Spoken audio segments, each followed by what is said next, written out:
Jean Sévillia, nous nous retrouvons pour cette troisième série de questions sur l'Algérie. Et cette fois-ci, nous aborderons le thème de la colonisation. Et j'ai envie de vous demander pour commencer, qui sont les Français d'Algérie? Vous y avez un petit peu répondu dans la précédente vidéo. Et je vais vous laisser quand même développer un petit peu cet aspect-là. Alors, les Français d'Algérie viennent, je l'ai dit dans la précédente vidéo, seulement un tiers vient de France. Voilà. La majorité donc vient d'Allemagne, de Suisse, de Malte, d'Allemagne, d'Alsace. Enfin, l'Alsace c'est la France, mais enfin, après 1871, ça n'est plus la France. Voilà. Ce sont des gens, contrairement à ce qu'on croit, alors le mot colon est un mot trompeur. Au départ, oui, ce sont des gens, il y a des agriculteurs parmi eux, ils vont même défricher certaines parties du territoire algérien, du futur territoire algérien, qui n'étaient pas cultivées. Enfin, il y a beaucoup de commerçants, il y a beaucoup d'artisans, beaucoup de petites gens.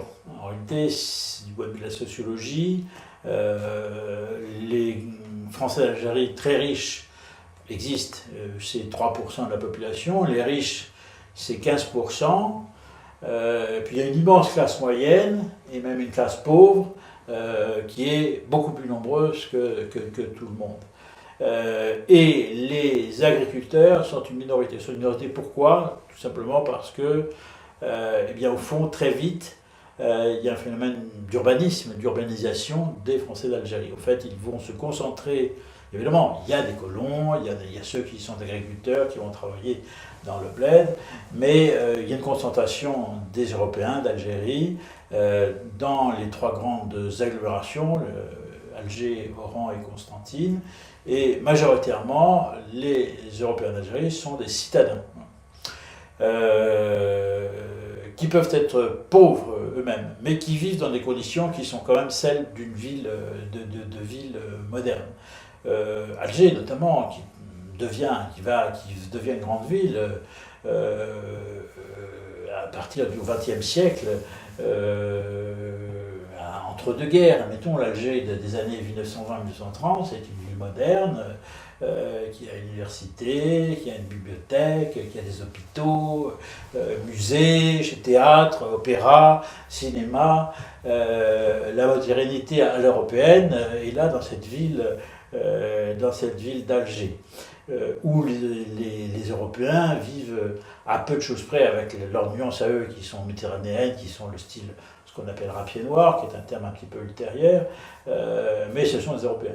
Et en fait, à quelques dizaines de kilomètres, en s'enfonçant dans la campagne, eh bien, vit une population extrêmement différente, une population arabo-musulmane qui est rurale et qui est extrêmement pauvre. Il y a une énorme pauvreté de la population rurale musulmane, que les Européens même ne soupçonnent pas, parce qu'au fond, ils ne se voient pas beaucoup, ils ne se fréquentent pas, et qui sera accélérée par la suite d'un certain nombre de crises économiques, qui fait que dans les années 1950, il y a une très très grande pauvreté. Au début des années 1950, avant qu'éclate l'insurrection de la guerre d'Algérie, il y a une très grande pauvreté de la population rurale, autochtone, indigène, comme on disait à l'époque. Donc les Français d'Algérie représentent toutes les couches de la population avec une dominante de gens extrêmement simples, de gens même extrêmement pauvres. Alors c'est un élément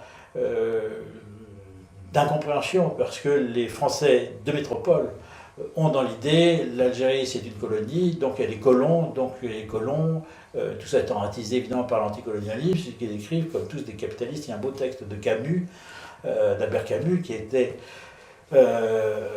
a grandi au soleil d'Alger, qui donc lui était né français d'Algérie, et qui dit voilà, on imagine que nous étions tous montés dans des Cadillacs en fumant des gros cigares. Or, si vous lisez Le Premier Homme, qui est un très beau roman d'Albert Camus, où il décrit le monde de son enfance, avec sa mère qui était illettrée et une femme extrêmement pauvre, c'est un monde de très très très grande pauvreté.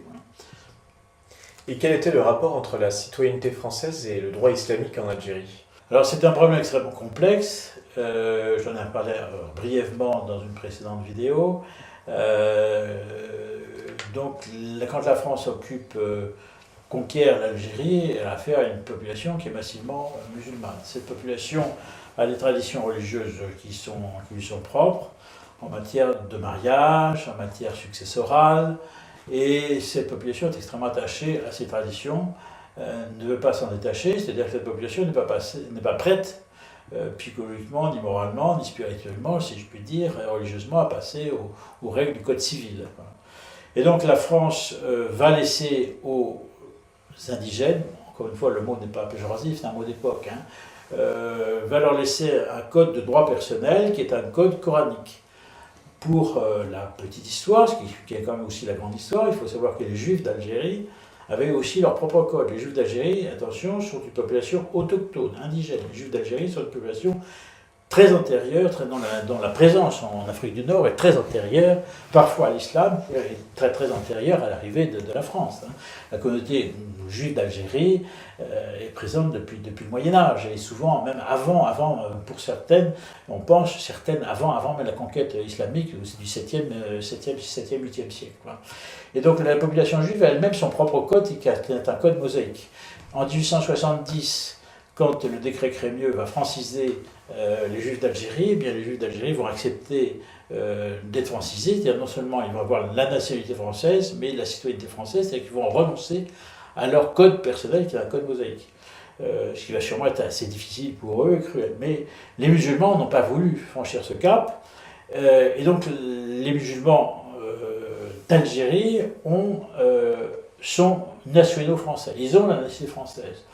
Juridiquement, alors il y a un débat, il y a un texte de Louis-Philippe qui le laisse à penser, mais en tout cas, on a au moins la certitude, c'est qu'il y a un sénatus consul, c'est-à-dire une loi sous Napoléon III de 1865 qui décrète que tous les habitants de l'Algérie, quelle que soit leur confession, sont nationaux français. Donc, à partir de 1865, tous les musulmans habitants d'Algérie ont la nationalité française. Mais ils n'ont pas tous les droits à la citoyenneté française. Puisque précisément, ils ont leur code personnel de droit coranique qui fait qu'ils ils échappent au code civil et donc ils ont un droit particulier qui leur est propre. Et donc ils vont vouloir conserver ce code et toute l'histoire compliquée et complexe de l'accession des musulmans d'Algérie à la citoyenneté française, qui donc se traduit par la question du droit de vote, la question des différentes chambres, des différents collèges électoraux à travers lesquels on va les faire voter, puisque ce sont des citoyens particuliers en quelque sorte, eh bien est au cœur justement du problème de la question de l'intégration au sein de la société en Algérie. Comment est-ce qu'on fait pour être français et musulman? C'est une question qui s'est posée dans l'Algérie française, c'est une question qui n'est pas sans résonance en France aujourd'hui.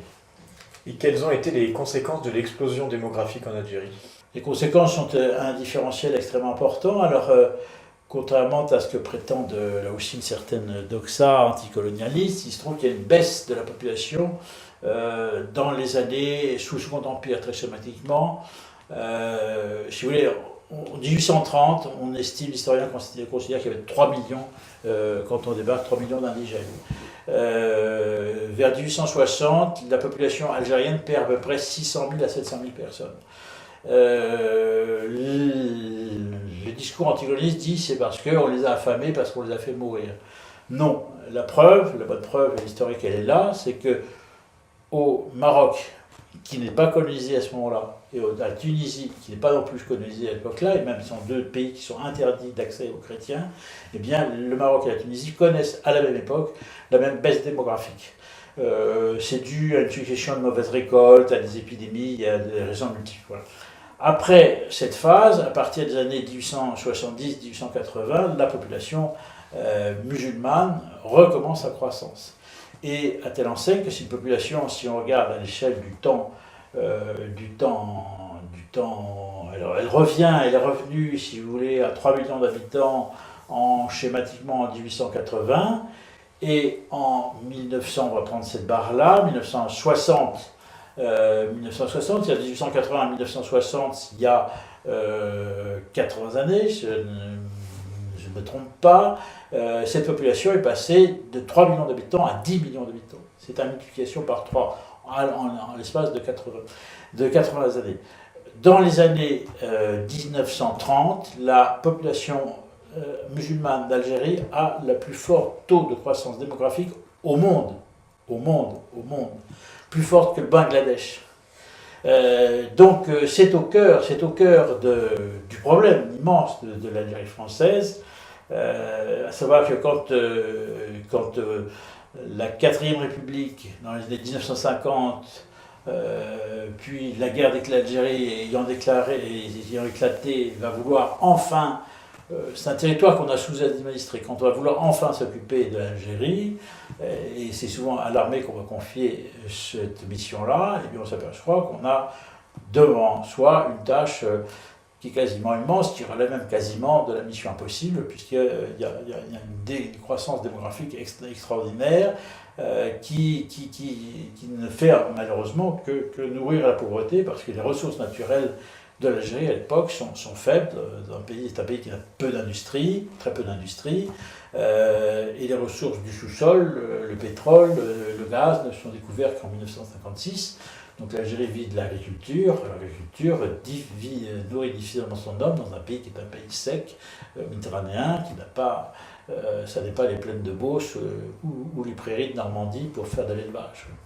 Et pourquoi la population européenne présente en Algérie n'a pas conscience de cette très grande pauvreté chez la population musulmane? Parce qu'ils ne se fréquentent pas, parce qu'ils ne se voient pas. Comme je le disais tout à l'heure, les Européens sont des citadins qui ne se promènent pas spécialement dans la campagne. Puis parce que moi je ne suis pas anticolonialiste, enfin au sens philosophique du terme. La page coloniale elle est tournée, c'est comme ça. Mais bon, il faut pas mentir, il y a une sorte au minimum de paternalisme. Bon, un Européen considérait qu'un Arabe, on leur voulait pas de mal. Hein. On pouvait même avoir des amis arabes, mais il y avait comme un sentiment de supériorité. Au fond, on avait l'impression, les Européens pensaient que depuis des temps immémoriaux, les Arabes étaient pauvres. C'était comme ça faisait partie du paysage. Le problème, c'est qu'on est parvenu dans la modernité du XXe siècle, c'est un raisonnement qui ne pouvait pas tenir. Et quel a été le bilan de l'école en Algérie? Le bilan de l'école est contrasté, c'est sûrement un des points sur lesquels il y a beaucoup d'efforts de la part de la France. C'est pas le point de la meilleure réussite de l'œuvre coloniale française. Pour moi, le point de réussite de l'œuvre coloniale française le plus fort, c'est la médecine, hein, la question sanitaire. On a éradiqué des épidémies, on a construit des hôpitaux, des dispensaires, installé un vrai système médical, dont bénéficiaient très largement, plus que les autres, les Européens par rapport aux musulmans, oui, mais encore une fois, il n'y avait pas d'apartheid, il y avait un sous-équipement, même hospitalier, mais enfin, ça ne procédait pas d'une volonté de coupure entre les communautés. Sur l'école, il y a eu le même effort, mais cet effort était moins gros des succès. Il aurait demandé des efforts immenses. Les instituteurs, il aurait fallu des crédits, des budgets que le ministère de l'instruction publique de l'époque, puisque ça ne s'appelait pas encore l'éducation nationale, n'avait pas. Il aurait fallu faire des investissements colossaux si on avait voulu scolariser tous les enfants. Il y avait aussi un obstacle, donc il ne faut pas cacher, qui est un obstacle culturel et religieux. Les familles musulmanes, rurales, n'avaient pas envie forcément d'envoyer leurs enfants à l'école laïque de la République, précisément parce qu'elle était laïque. Pour eux, c'était une école sans Dieu. Et donc l'éducation souvent des enfants se passait dans des petites écoles familiales et villageoises, qui étaient des écoles religieuses, où les enfants à la fois apprenaient à lire dans le Coran, mais enfin où ils recevaient en même temps une éducation qui est une éducation religieuse. Jean Sévilla, merci beaucoup d'avoir répondu à cette série de questions sur la colonisation de l'Algérie. Donc nous nous retrouverons pour une 4e vidéo sur le nationalisme algérien.